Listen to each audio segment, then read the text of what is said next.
friends and welcome to Expert Advice. Today we have Mr. Pankaj Kapoor again with us and we'll continue with our conversation where we left. Mr. Pankaj Kapoor promoted Lyzis for us from 1999 and since then he is the face of the industry. Mr. Pankaj is known for his sharp vision within the industry and here we have Mr. Pankaj Kapoor with us. Thank you so much. I want to talk about the macro situation. There is a lot of change in the sentiments. As we see that the inflation is coming down, a lot is improving on the macro front. There's some amount of growth revival too. So, I wanted to ask whether the promise Achhe Din is here for the real estate sector or we still have to wait. There are good signs which are suggesting that economy will grow from here, and if economy will grow, then the people's income will certainly grow. Along with that, inflation is also in containment. So because of that, the way the construction cost and the cost has gone up will also be arrested. The rise will not be as much. So overall aspects looks good. But the problem is that the gap is so huge.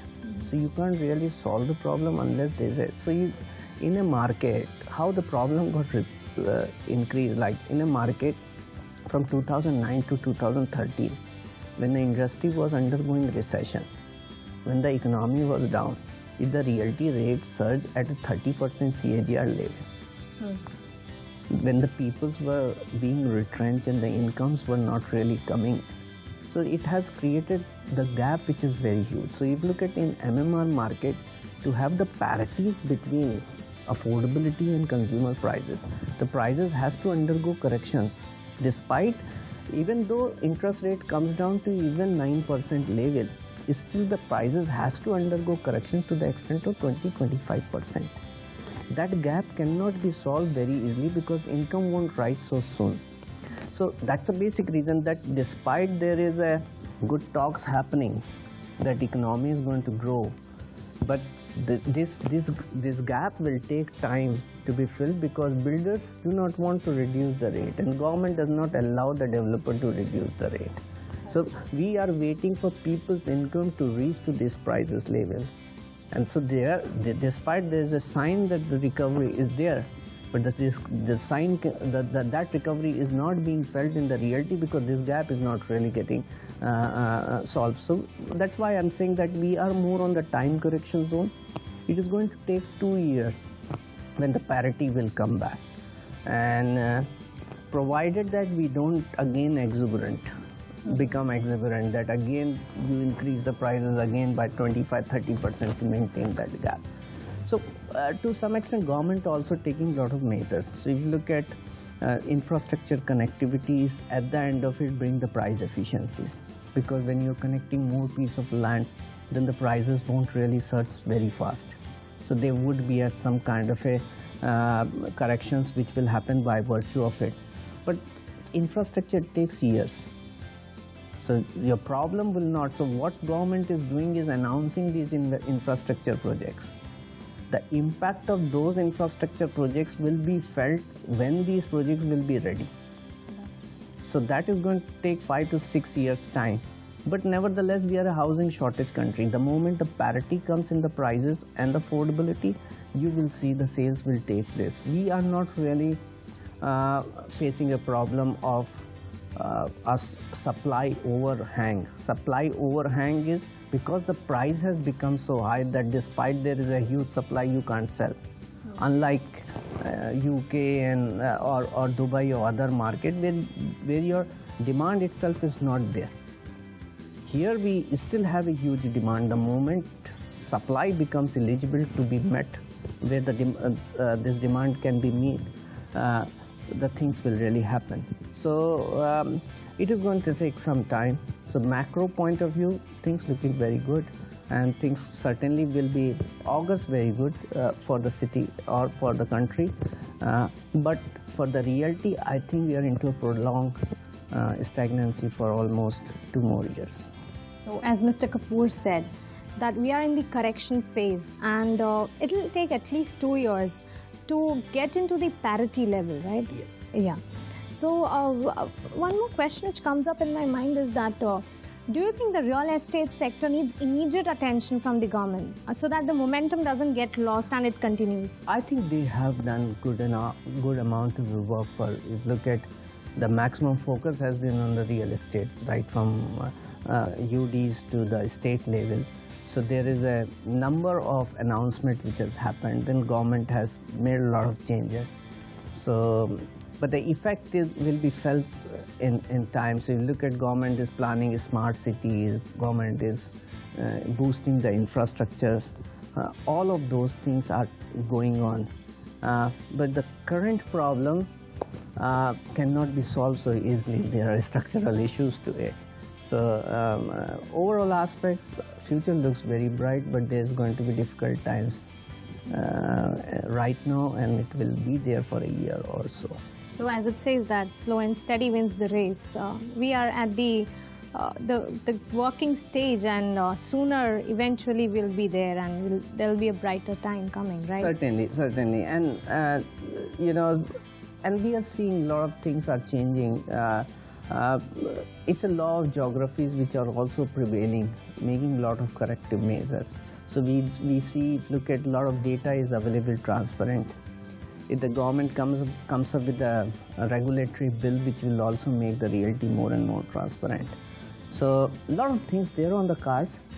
Things have to happen, and so in the longer sense, I say that the realty will be more matured, the realty will be more transparent, and the moment you have got this maturity and transparency comes in, I think we will probably be able to say that we qualify for industry status, which builders today is talking about. My own sense is that the conduct and other aspects and the lack of transparency, unless that comes in, it's difficult to really come and say that we belong to a golden word. Yeah, the industry status, yeah. Yeah, exactly. So on this interesting note, we'll take a short break. Don't go. Keep watching Spin TV. 57,000 households are unsold in October-December 2014. It has been intense for a couple of years, but the only thing which I'm saying that the market is trying to attain its own level of inefficiency.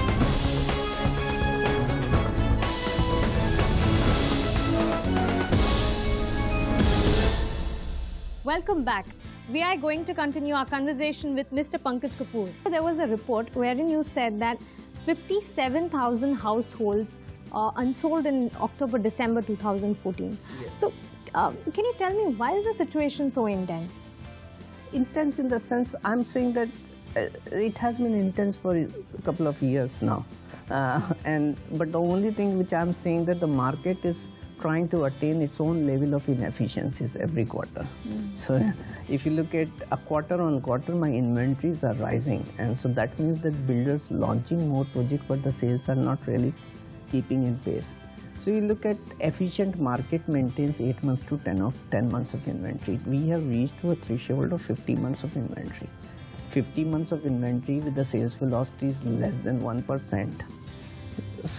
Clearly suggests that the developer does not generate enough sales or cash to meet the construction costs which he is committing in the market. So there would be cash staff situation. So what it certainly suggests that there should be a price correction, and which we are seeing is happening, but not directly, indirectly. New launches happening cheaper level. What is important that the correction should happen across board. And if it happens, then things will change and the efficiencies will be brought in. So all these numbers clearly suggest that price is unproductive.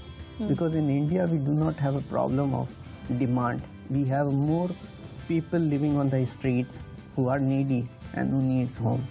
And there are more people who are on the fences waiting for years to be able to purchase the houses. And that's a basic reason. Look at builders over here reduces 10%, 15% prices, and they generate some sales. Yeah. So, but it solves only few people's problem, does not solve the problem of real estate. Sir, in your report, you said that a lot of inventories are piling up, and it will take around 5 years to sell the existing stock. So, sir, what is your say on this? Like, why are so much of inventories piling up? It's like, which I rightly said, that I'm not selling enough. We don't need a dearth of supply. We need more houses. Mumbai need 2 million houses to cater to the need of the people, to solve the problem of slums, to provide the houses to the needies. So we need close to 2 million houses. But the problem is at the current price point, I can't even sell even 40,000 units in a month in the MMR. If you look at the greater Mumbai, my sales are even below 20,000 units. So which clearly suggests that my sales are suboptimal. So you need to increase the sales. The supply is not a major problem. We need 2 million houses. So you need more and more supply to continue coming in. Inventories are piling up, which clearly suggests that there are developers who purchased the land and they held on for some time, and they now when you purchase the land you also make a financial commitment. And to fulfill your commitment you also have to produce that particular thing. So they are bound to bring the supply in the market, but the sales are suboptimal. This clearly suggests the inventory level, sales velocities, inventory piling up suggests. All these things suggest for the Indian context that we need a corrections in the prices. So either I wait the incomes to reach to the prices or I correct the price. So that's a state of it. And it is good for the country that the supply to continue pouring, because we are a supply shortage country. So supply is not a major problem. It's a sales which are not enough. Sir, MCHI CREDAI has approached the state government and entered into a memorandum of understanding of 5 lakh affordable homes. So sir, with this regards, what do you think where we are going? You know, it's a very nice move and it was done long back, but actually the progress did not happen as much as it should have. So we certainly need housing so it's a very nice, initiative by the MCHI and CREDAI to move forward. The question is that where would they provide it? Affordable housing homes. If you are providing into a place which is no man's land and no one can go and live, and my current infrastructure, social fabric is not available, then actually it's not going to really serve the purpose. If you create a housing into a place where there's no connectivity current, we're talking about future connectivity for which the announcement has just happened, which is going to take 10 more years. So it's not certainly going to really solve the problem of the housing. So you need to have such commitments certainly, but we also need to have the land and the vectors of those lands so conducive that which interacts with the populations and their livelihoods in nearby.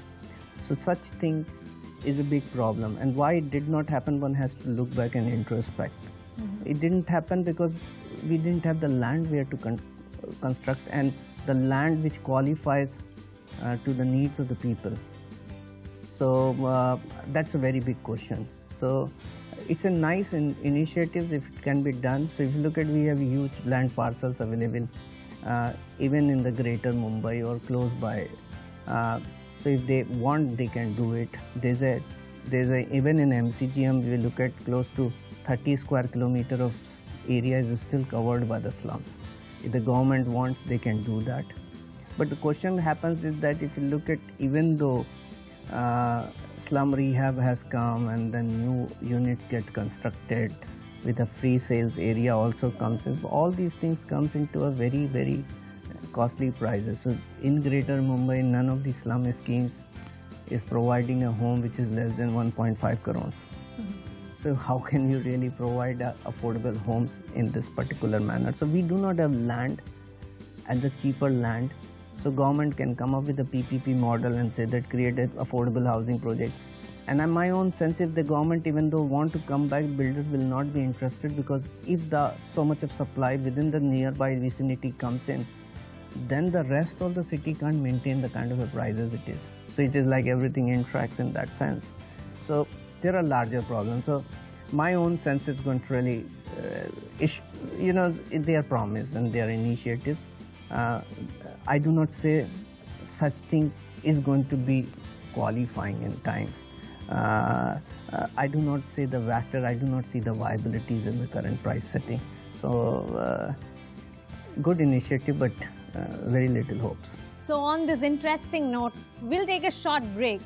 Don't go, keep watching Spin TV. We see that there is always an increase in the ready reckoner rates. Do you think there's some measures which we can give to the government? No, here I am also saying that the government rationale they give for increasing FSI ready reckoner rate is that they want to reduce the market rates and the ready reckoner rates.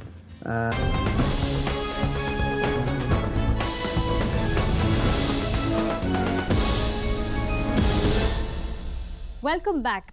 We are going to continue our conversation with Mr. Pankaj Kapoor. So the flats are not being sold, but still we see that there is always an increase in the ready reckoner rates. So do you think there's some measures which we can give to the government? No, here I am also saying that the government actually is more exploitative rather than regulatory. And I want to say that they really have to relook their approach to the real estate, and especially about increasing the ready reckoner prices. Only rationale they give for increasing FSI ready reckoner rate is that they want to reduce the market rates and the ready reckoner rates difference. Because of this difference, there's a good amount of the black money which is involved, which gets employed in the real estates. That is one logic. But what they also have to look at, if my current prices are selling, then you increase the prices, that's it's okay. But if my current prices are not selling, and it suggests that I need a corrections in the prices, and you are ignoring these particular facts, and you are still increasing the rates to meet these current prices, you're creating a floor that below which the prices can't reduce. Because in the last to last budget, they brought the regulation which says that if a unit is sold below the ready reckoner rate, the difference amount will be considered as a income in the hand of the buyer. So this ready reckoner rates becomes a floor for the market, and below which the prices can't go down. So it clearly suggests the intentions of the government. I am exploitator of the market. If you are greedy and you have increased the rates, I am also equally greedy. I don't want the corrections in the prices. So these are the two aspects, and I find one has to sit down, an urban planner, an economist also has to sit down and look back and say that a real estate has a huge connections with the performance of the GDP. It contributes heavily because there are a lot of industries which are connected to it. If my prices are unproductive, so it will have an impact on all these industries. So if my cash flows are reducing, so developer will not be or will delay their construction. If they are delaying the construction, the demand for cement, steel, labor, everything will come down. So one has to maintain the productivity of prices. So one has to look at. Government has been increasing the ready reckoner pricing stating that they want to increase the revenue, and they've been increasing. If you look at the premium which a developer pays, various kind of a premium developer pays to the government or BMC, has increased 400% in the last 5 years. And largely because you imposed more and more taxes to the developers, and B, you also increase the base of the calculations. So, and I did an assessment. I said that in the current ready reckoner rates and the ready reckoner for the land rate as mentioned in the ready reckoner, and if I consider my current sales velocity, none of the projects across whole of MCGM is viable, and government is not even looking at it. So my own thing is that they need to go back, re-look. You want to solve the problem of black money? There are easier method of solving it. I do not know, why do you want to go and do the things all around? Why don't you try to do, if you everyone who buys the land or everyone who is buying a flat, you can take a scrutiny of his income. You can, there are enough, and there are, we are into a digital world. There's enough evidences available where you can compare the prices. Why do you have to just continue raising this particular ready reckoner to and which is unproductive and creating very inefficient and unproductive state of the market? So my own sense is the government has to relook their approach towards the real estate, especially in this, and they need not to be a greedy. They are the one who needs to bring the efficiency. They have a social cost. That's true. It's very anti-social. So, sir, as you rightly said, someone should sit unbiased and talk about this matter so that we can get to a correct decision on this, right? Yeah. So, coming on to the next question, when we talk about projects, because of seemingly oversupply of residential and commercial places, it is like the known builders are selling in their projects and they get marketed very, very soon, very nicely. But it's not the same when we talk about the new or the startup builders. So, in light of the same, what do you think, or what do you suggest should the known, the startup builders should do about, and what do they should do? So, sell their projects. I tell you, there's a difficulties in both. Even the known builders finding it difficult, but nevertheless, since they have a track record, so investors and the consumer have give more weightage to them. But nevertheless, the demand magnitude in India or Mumbai is so high. If you come up with a project where your quality is going to be good, you keep the things transparent, and you keep your prices correct and fair, the product will get picked up. And you would find that we are having across India, if you look at, there are probably 8,000 developers, but 80 to 90% of the real estate are comprises of small developers who are not known, and they are contributing to the real estate in a big way. So you can't really say that the smaller builders do not have a place in this market. Big builders in the current markets are trying to generate large number, but they're trying to do it because they have several channel partners, and there's a big campaign. They do it. They sell across the world. Realty is no longer in marketing is meant only for locals. So today's sales are happening in Dubai. Today's sales are happening in UK. So there are channel partners through which they are distributing their stocks. That's what is the say of this. But the smaller people can always look at the local market, local demand. If their product is good, their practice is transparent, and if they price it well, there is a very, very good scope for them to create a good name for themselves in the markets. And realty, to some extent, is highly local. You can't say that there is a national brand or there is a city level brand. Realty is very local. So there are developers who specializes the locality. So there is a builder who is known for Ville Parles and the surroundings, and there's a developer who is known for Ghatkopar and surroundings, and there's a builder who is known for Thane and other regions. So you look at different developers have their own catchments, and they are very highly regarded. So there are good names in the local market. So there's enough opportunity even for the smaller developer to create that brand. So Mr. Pankaj says that there is place for every builder, whether you are a startup or a known builder. There is a place in real estate market. Provided you work confidently, you will be there. Am I right, Mr. Pankaj? Sure. Yeah. So to sum up with, what is the golden advice you would give to our viewers? My own sense is that there's never a bad time when you are looking at buying a house for yourself.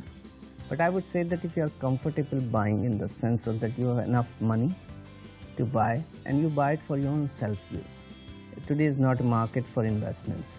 So unless you are getting some distressed deal, which is 20-25% less than the current market rates, then you can look at the investments point of view. But nevertheless, for end user point of view, because you've been waiting for a very long time, if you see your desired properties available which you can afford, developers are good, location is good, from where you can commute to your place of work, you can find your family secure in your absence, where your family life can really enjoy, your schools for your children, as available markets are there, then you can still buy even the current market. There is no market which is wrong. I also say that, but be wary of buying into the places which are completely uninhabitable and undeveloped, far away places. Don't look at for the investment point of view.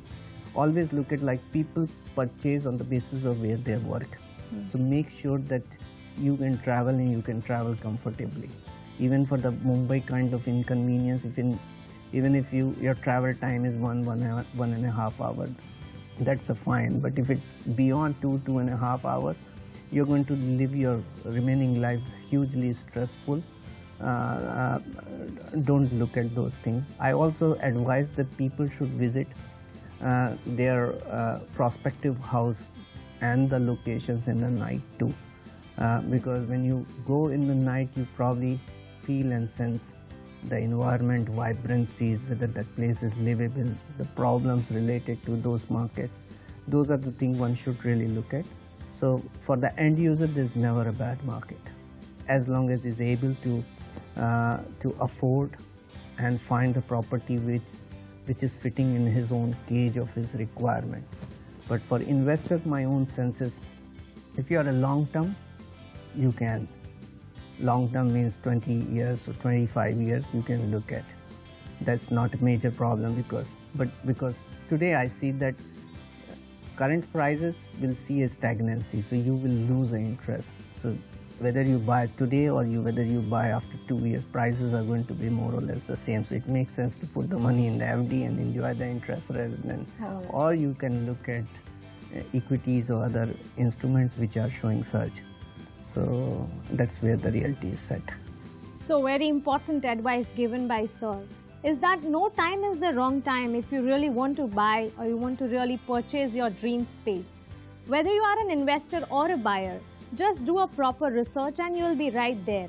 Research is the only key with which you can reach wherever you want. So coming on to the end, I would like to say that thank you so much, sir, for joining in the discussion and giving your valuable time. Viewers, please keep writing to us because it gives us a know-how of where we are leading and what are the small things which are missing out. We will be back with a new story. Till then, keep watching Spin TV.